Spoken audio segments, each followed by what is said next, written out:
संरचना के आधार पर क्रिया के कितने भेद है? 5 भेद है। पहला आपके संयुक्त क्रिया, दूसरा आपके पूर्वकालिक क्रिया, तीसरा आपके परिणामात्मक क्रिया, चौथा नाम धातु क्रिया और पांचवी है वो कृदंत क्रिया। ये तो आपके हो जाएगी संरचना के आधार पर क्रिया के भेद। यानी आपको पूछ ले कि संरचना के आधार पर क्रिया के कितने भेद होते हैं, कितने प्रकार होते हैं, तो संरचना के आधार पर क्रिया के 5 प्रकार या 5 भेद होते हैं। सबसे पहला संयुक्त क्रिया, दूसरा पूर्वकालिक क्रिया, तीसरा परिणामात्मक क्रिया, चौथा नाम धातु क्रिया और पांचवा है वो कृदंत क्रिया। ये तो आपके हो जाएंगे संरचना के आधार पर क्रिया के भेद। क्रिया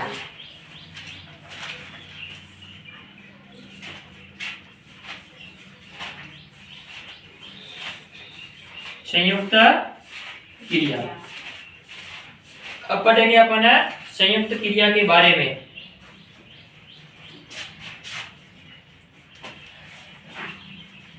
जो क्रिया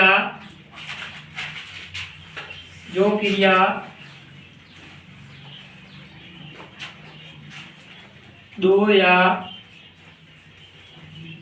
दो से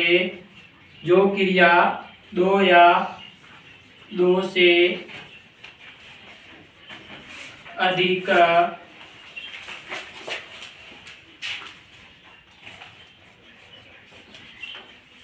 भिन्न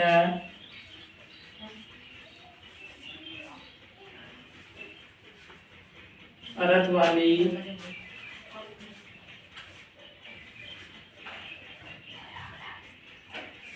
क्रियाओं के मेल से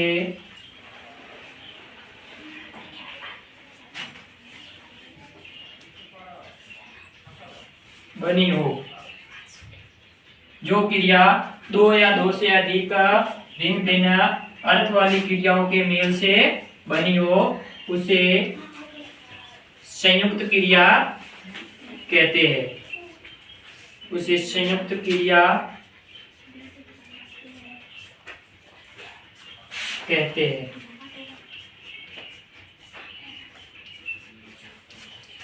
यानी संयुक्त क्रिया की परिभाषा हो जाएगी जो क्रिया दो या दो से अधिक भिन्न भिन्न अर्थ वाली क्रियाओं के मेल से बनी हो।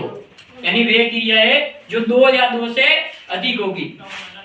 यानी जो क्रिया दो या दो से अधिक भिन्न भिन्न अर्थ वाली क्रियाओं के मेल से बनी होगी उसे अपन कौन सी क्रिया कहेंगे? संयुक्त क्रिया कहेंगे। यानी इसकी परिभाषा ये है कि जो क्रिया दो या दो से अधिक, यानी वाक्य में दो क्रिया होगी या दो से अधिक होगी, लेकिन उन दोनों क्रियाओं का अर्थ है वो क्या होगा? अलग अलग, यानी भिन्न भिन्न होगा।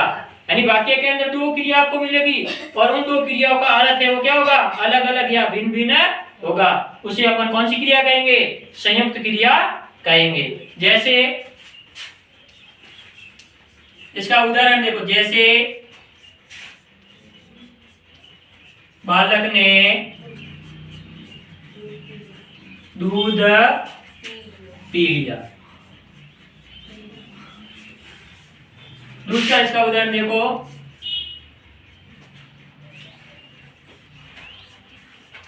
आपने पाठ पढ़ लिया। ये लिखा हुआ उदाहरण।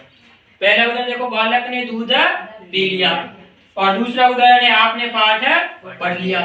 इसमें देखो बालक है वो क्या हो जाएगा? आपके कर्ता। बालक है वो क्या हो जाएगा? कर्ता। और दूध है वो आपको क्या हो जाएगा? कर्म। पीना है वो आपको क्या हो जाएगी? क्रिया। पहली क्रिया ये हो जाएगी पीना और दूसरी क्रिया कौन सी हो जाएगी? लिया। एक तो पीना और एक लेना, दो क्रिया आ रही है, दोनों का अर्थ अलग अलग है। यानी पी है, पी से पीना, लिया से लेना, दो क्रिया आ रही है लेकिन दोनों का अर्थ है वो अलग अलग है। तो कौन सी क्रिया हो जाएगी? संयुक्त क्रिया। यानी वाक्य के अंदर देखो बालक ने दूध पी लिया, यानी पीने का कार्य हो रहा है और उसके बाद में लेने का कार्य, यानी दूध पी लिया। दो क्रिया आ रही है, एक तो पीना और एक लेना। और जिस वाक्य में दो क्रिया आ जाती है और दोनों का अर्थ अलग अलग होता है, भिन्न भिन्न होता है, उसे कौन सी क्रिया कहते हैं? संयुक्त क्रिया कहते हैं। दूसरा उदाहरण देखो, आपने पाठ पढ़ लिया। दो क्रिया आ रही है, एक तो पढ़ना और दूसरा लेना, यानी एक तो पढ़ना और दूसरा लेना।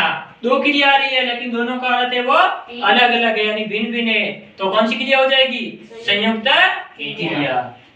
एक तो बालक ने दूध पी लिया, एक तो इसमें पहले वाक्य के अंदर देखो पीना और लेना, दो अलग अलग क्रिया आ रही है, तो दोनों का अर्थ अलग अलग है, भिन्न भिन्न है, तो संयुक्त क्रिया। दूसरा उदाहरण देखो, आपने पाठ पढ़ लिया, पढ़ना और लेना, दो क्रिया आ रही है, तो कौन सी हो जाएगी क्रिया? संयुक्त क्रिया। इसके अंदर पीना है, ये आपकी क्या हो जाएगा? क्रिया शब्द, और ये लेना है, ये भी क्या हो जाएगा? क्रिया शब्द, लेकिन दोनों का अर्थ क्या है? अलग है। यहाँ पर पढ़ना है, ये भी क्या है? क्रिया, और लिया है, ये भी क्या है? क्रिया। तो दो क्रिया आ रही है और दोनों का अर्थ क्या है? अलग अलग है, भिन्न भिन्न है, तो कौन सी क्रिया हो जाएगी? संयुक्त क्रिया। इसीलिए इसकी परिभाषा है कि जो क्रिया दो या दो से अधिक भिन्न भिन्न अर्थ वाली क्रियाओं के मेल से बनी हो, उसे कौन सी क्रिया कहते हैं? संयुक्त क्रिया। जैसे बालक ने दूध पी लिया, आपने पाठ पढ़ लिया, मैंने होमवर्क पूरा कर लिया, ये सारी कौन सी क्रिया हो जाएगी? संयुक्त क्रिया। नोट करो इसको। तो अपन है संरचना के आधार पर है क्रिया का दूसरा प्रकार पढ़ेंगे, पूर्वकालिक क्रिया, यानी पूर्वकालिक क्रिया। यहीं से समझ जाओ कि पूर्व का अर्थ क्या होता है? पहले। पूर्व का अर्थ क्या होता है? पहले। और काल का अर्थ क्या होता है? समय। पूर्व का अर्थ क्या होता है? पहले। और कालिक यानी काल, काल का अर्थ क्या होता है? समय, यानी पहले के समय की क्रिया, उसे कौन सी क्रिया कहते हैं? पूर्वकालिक क्रिया। यानी जो पहले के काल की क्रिया होगी उसे कौन सी क्रिया कहेंगे? पूर्वकालिक क्रिया। क्योंकि पूर्व का अर्थ होता है पहले और काल का अर्थ होता है समय, यानी पहले की जो समय की क्रिया होगी उसे अपन कौन सी क्रिया कहेंगे? पूर्वकालिक क्रिया। तो इसकी परिभाषा लिखते हैं कि जिस वाक्य में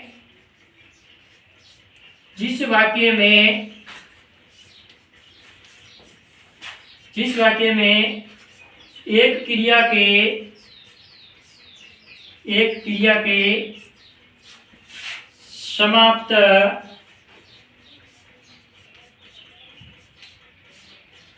होने के बाद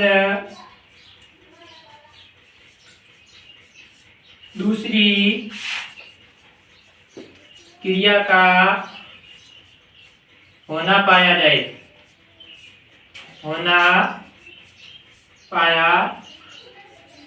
जाए उसे पूर्वकालिक क्रिया कहते हैं।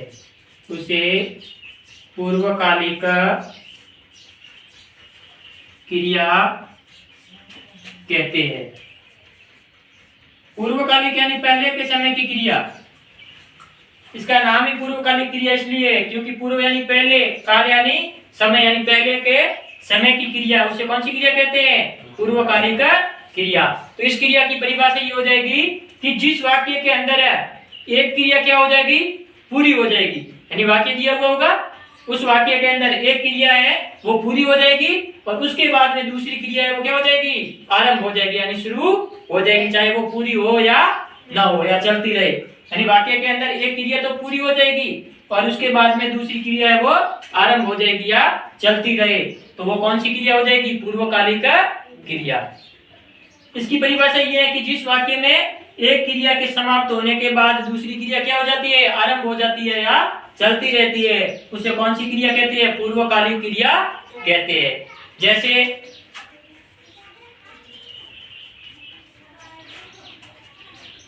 बच्चा दूध पीकर सो गया। बच्चा दूध पीकर सो गया।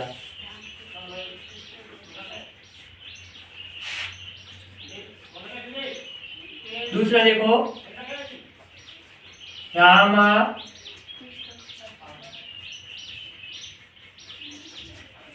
पुस्तक पढ़कर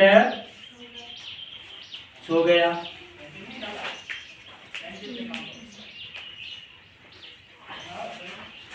देखो उधर लिखा हुआ है कि बच्चा दूध पीकर सो गया, तो बच्चे ने पहले कार्य क्या किया? दूध पीने का कार्य किया। पीना क्रिया शब्द है, यानी बच्चे ने दूध पीने का कार्य किया और दूध पी करके वो क्या गया? हो गया, सो गया।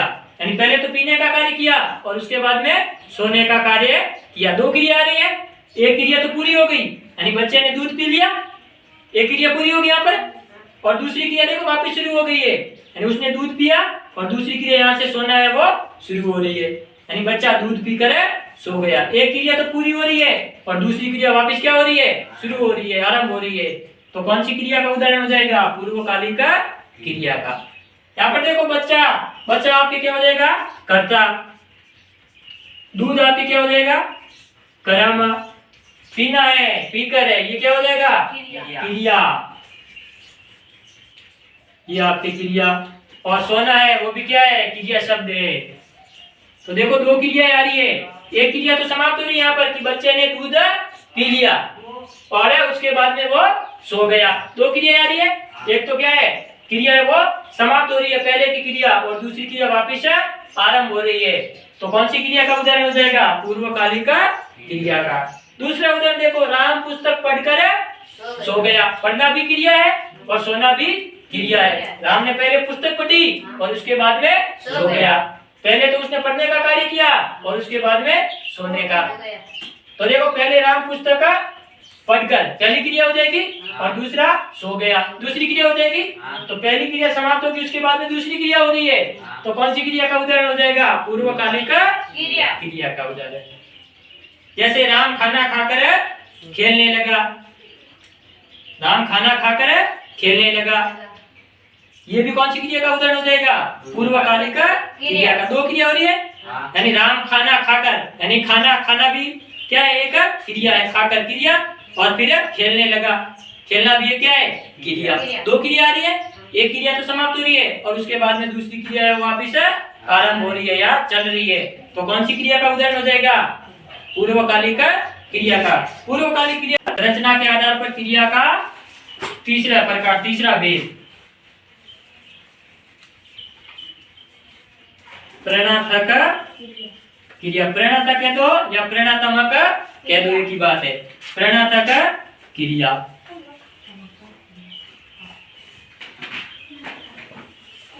प्रेरणात्मक क्रिया।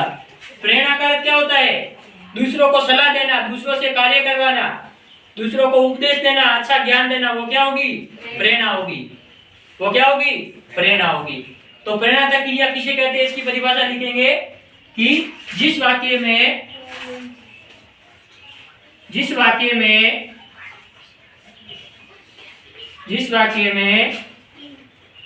कर्ता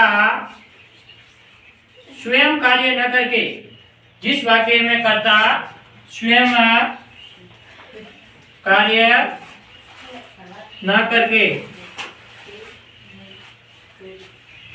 जिस वाक्य में कर्ता स्वयं कार्य न करके किसी अन्य से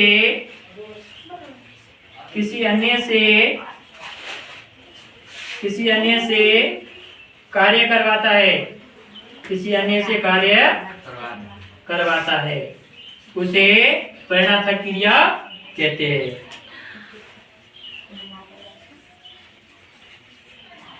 जिस वाक्य में कर्ता स्वयं कार्य न करके किसी अन्य से कार्य करवाता है, उसे प्रेरणात्मक क्रिया कहते हैं। उसे प्रेरणात्मक क्रिया या प्रेरणात्मक क्रिया कहते हैं। उसे प्रेरणात्मक क्रिया कहते हैं।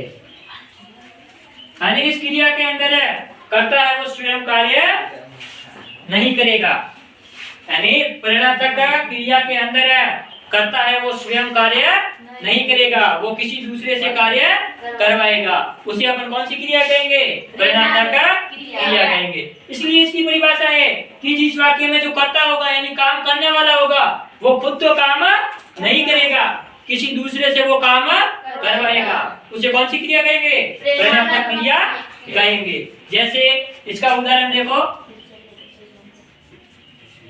पहला उदाहरण है, माँ ने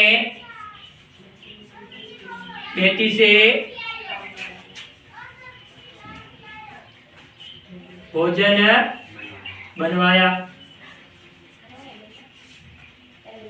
माँ ने बेटी से भोजन बनवाया। इसमें कर्ता कौन है, माँ है, यानी माँ है वो अपने बेटी को प्रेरणा दे रही है, बेटी से कार्य करवा रही है। क्या कार्य करवा रही है? भोजन बनवाने का वो कार्य करवा रही है। माँ क्या कह रही है? माँ खुद तो कार्य नहीं कर रही है कि मैं खुद कार्य नहीं कर रही हूँ, मैं किसी को प्रेरणा दे रही हूँ, किसी को कह रही हूँ और उनसे कार्य करवा रही हूँ। तो माँ अपनी बेटी से कह रही है कि भोजन बनाने का कार्य करना है, यानी माँ ने बेटी से भोजन बनवाया। यानी माँ क्या हो जाएगी आपके? कर्ता। ये कर्ता स्वयं कार्य कर रहा है क्या? नहीं कर रहा है। कर्ता स्वयं कार्य न करके किसी दूसरे से कार्य करवा रहा है। किससे कार्य करवा रही है माँ? अपनी बेटी से। बेटी से कार्य करवा रही है और क्या कार्य करवा रही है? भोजन बनाने का। तो जिस वाक्य के अंदर है कर्ता स्वयं कार्य न करके किसी दूसरे से कार्य करवाता है, उसे कौन सी क्रिया कहते हैं? प्रेरणात्मक क्रिया कहते हैं। आगे समझ में इस क्रिया का उदाहरण है कि जिस वाक्य में कर्ता खुद तो कार्य नहीं करेगा, किसी दूसरे से कार्य करवाएगा, उसे कौन सी क्रिया कहेंगे? प्रेरणात्मक क्रिया कहेंगे। आगे समझ में? इसको नोट करो, प्रेरणात्मक क्रिया है, इसको नोट करो कॉपी के अंदर है। इसके बहुत सारे उदाहरण हैं, जैसे गुरुजी ने छात्रों से पाठ पढ़वाया। जैसे गुरुजी ने छात्रों से पाठ पढ़वाया। जैसे मालिक ने नौकर से झाड़ू लगवाया। ये बहुत सारे उदाहरण है। वो कौन सी क्रिया के उदाहरण हो जाएंगे? प्रेरणात्मक। यानी जिसमें कर्ता स्वयं कार्य नहीं करेगा, वो किसी दूसरे से कार्य करवाएगा, वो आपकी हो जाएगी प्रेरणात्मक क्रिया।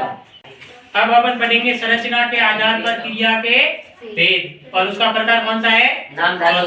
नाम धातु क्रिया। 3 भाग अपन ने पहले पढ़ लिए, 3 प्रकार पहले ही पढ़ लिए। सहायक क्रिया पढ़ ली, उसके बाद में पूर्वकालिक क्रिया पढ़ ली, प्रेरणात्मक क्रिया पढ़ ली, और चौथी है वो है नाम धातु क्रिया। चौथी कौन सी क्रिया है? नाम धातु क्रिया। यानी नाम धातु क्रिया है, इसकी परिभाषा क्या हो जाएगी? यहीं से समझ आओ कि नाम के बाद में क्या जोड़ना है? प्रत्यय जोड़ना है। यानी किसी भी चीज का नाम होगा, उसके बाद में प्रत्यय जोड़ करके बने जाने वाली क्रिया कौन सी होगी? नाम धातु क्रिया होगी। यानी इसकी परिभाषा लिख लो, जिस वाक्य के अंदर जिस वाक्य में संज्ञा या सर्वनाम या विशेषण, जिस वाक्य में संज्ञा, सर्वनाम या विशेषण शब्दों के पीछे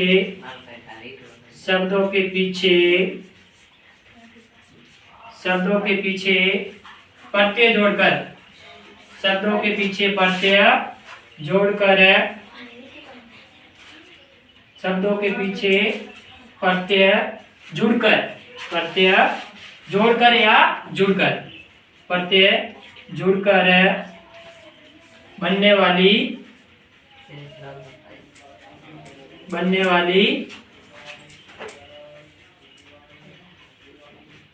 वाली क्रिया नाम धातु क्रिया कहलाती है। बनने वाली क्रिया नाम धातु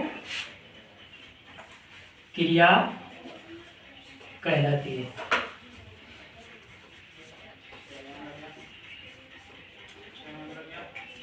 यानी वाक्य होता है, उदाहरण होता है, उसमें क्या मिलता है अपने को? कर्ता।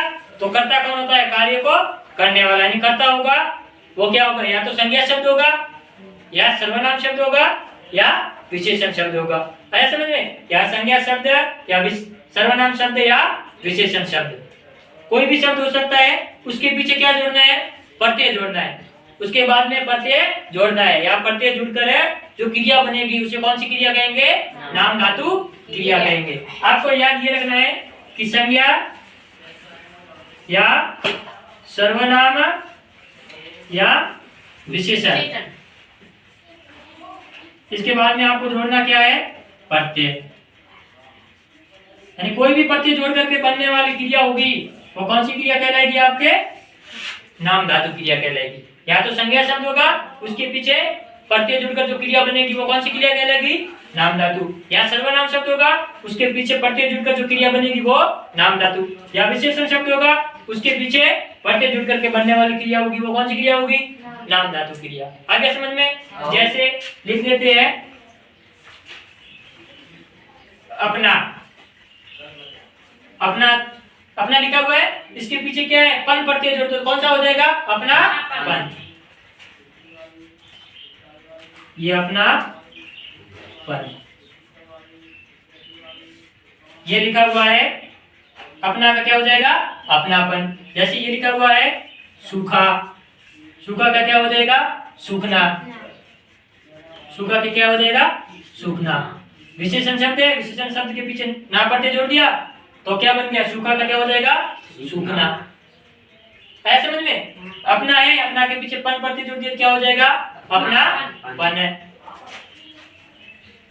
ये आपके कौन से हो जाएंगे? नाम धातु क्रिया के उदाहरण। कौन सी क्रिया के उदाहरण हो जाएंगे आपके? नाम धातु क्रिया के उदाहरण। ऐसे संरचना के आधार पर है, क्रिया के प्रकार अपन पढ़ रहे हैं और 4 प्रकार अपन ने पढ़ लिए और लास्ट प्रकार है, लास्ट भेद है, वो अपन पढ़ते हैं। तो 5वां प्रकार है वो है आपके कृदंत क्रिया। कृदंत क्रिया, कृदंत क्रिया। कृदंत क्रिया के बारे में इसकी परिभाषा अपन लिख लेते हैं कि जिस वाक्य में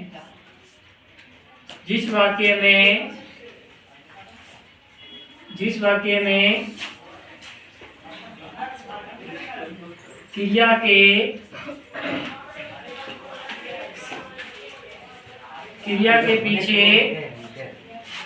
प्रत्यय जोड़कर, क्रिया के पीछे प्रत्यय जोड़कर, क्रिया के पीछे प्रत्यय जोड़कर बनाई जाने वाली क्रिया। जिस वाक्य में क्रिया के पीछे प्रत्यय जोड़कर बनाई जाने वाली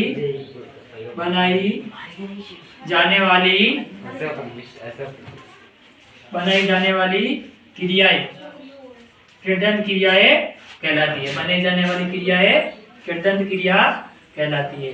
बनाई जाने वाली क्रियाएं कृदंत क्रिया कहलाती है। कृदंत क्रिया कहलाती है। जैसे अब इसको समझो, यानी कृदंत क्रिया है वो इसे कहते हैं। यानी जिस वाक्य के अंदर है क्रिया के पीछे आपको सिर्फ क्या जोड़ना है? प्रत्यय जोड़ना है। कोई भी प्रत्यय जोड़ करके जो क्रिया बनेगी वो कौन सी क्रिया होगी? कृदंत क्रिया होगी। यानी क्रिया शब्द होगा, उसके पीछे प्रत्यय जोड़ करके जो नई क्रिया बनेगी उसे कौन सी क्रिया कहेंगे? कृदंत क्रिया। यानी क्रिया शब्द होगा और क्रिया शब्द के बाद में कोई भी प्रत्यय जोड़ देंगे और प्रत्यय जोड़ करके कोई नई क्रिया बनाई जाएगी, उसे कौन सी क्रिया कहेंगे? कृदंत क्रिया। आगे समझ में? जैसे ये लिखा हुआ है चल, क्रिया शब्द है तो चल से क्या हो जाएगा? चल के बाद में आप कर प्रत्यय जोड़ दो, चल प्लस कर बराबर क्या हो जाएगा? चल कर है। चल प्लस आ, चल के बाद में आ प्रत्यय जोड़ दो, क्या हो जाएगा? चला। चल प्लस एगा प्रत्यय जोड़ दो, क्या होगा? चलेगा। यानी क्रिया शब्द के बाद में आपको कोई भी प्रत्यय जोड़ दो और उससे जो नई क्रिया बनेगी वो आपके कौन सी क्रिया कहलाएंगी? कृदंत क्रिया। जैसे लिखा हुआ चलना, चल क्रिया शब्द है, उसके पीछे कर प्रत्यय जोड़ दो तो क्या बन जाएगा? चल कर। नई क्रिया का निर्माण हो रहा है। दूसरा देखो, चल प्लस चल के पीछे आ प्रत्यय जोड़ दो तो उनसे नई क्रिया बनेगी तो क्या हो जाएगा? चला। चल प्लस एगा प्रत्यय जोड़ो चल के बाद में तो नई क्रिया बनेगी चलेगा। नई क्रिया का निर्माण हो रहा है तो कौन सी क्रिया का उदाहरण हो जाएगा? कृदंत क्रिया का उदाहरण हो जाएगा। आगे समझ में अपन ने संरचना के आधार पर क्रिया के 5 प्रकार थे, 5 प्रकार पढ़ लिए। सबसे पहले संयुक्त क्रिया, उसके बाद में पूर्वकालिक क्रिया, उसके बाद में परिणामक क्रिया, उसके बाद में नाम धातु क्रिया और लास्ट है वो आपके कृदंत क्रिया। 5 क्रियाओं के बारे में अपन ने विस्तार से अध्ययन कर लिया। 5 क्रियाओं के बारे में अपन ने विस्तार से अध्ययन कर लिया कि संरचना के आधार पर 5 प्रकार की क्रिया होती है। उसकी